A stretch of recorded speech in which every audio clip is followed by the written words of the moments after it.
Come a battle of the experts now. Mental health professionals offering different opinions about the Capital Gazette mass shooter for the jury to determine if he is criminally responsible. WMAR 2 News' Abby Isaacs has been following this case from day one, and now she reports on day 6. We're really starting to get into the crux of this case. Now, first, the defense has to establish that the defendant has mental health disorders, and then that those disorders impacted his ability to appreciate the criminality of his actions. Now, today focused on the first part of that with the defense's clinical psychologist expert. The defense is trying to prove he has mental disorders, and the state's trying to show he does not.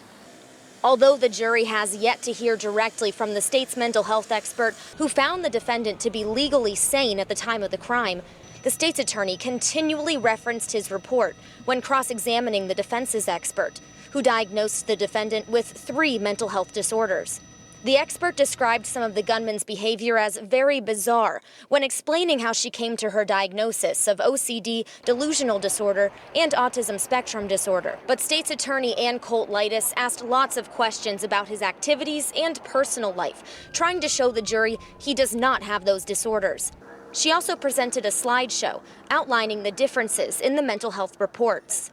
One discrepancy of note was gunman Jared Ramos's motivations for filing this plea. The state's mental health expert wrote that Ramos told him he would prefer to go to an institution over jail so he'd have access to the internet.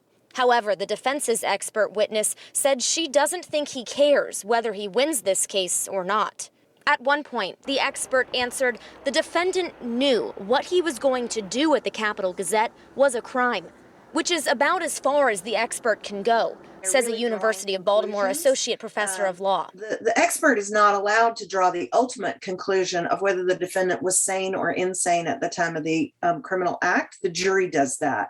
So the expert is just trying to give information to the jury about a mental health diagnosis and about how that mental health diagnosis can present itself symptomatically, and how that mental health diagnosis might connect with the criminal conduct that the defendant has engaged in.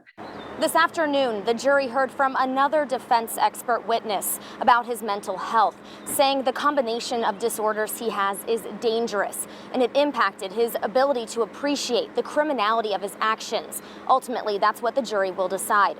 In Annapolis, Abby Isaacs, WMAR 2 News.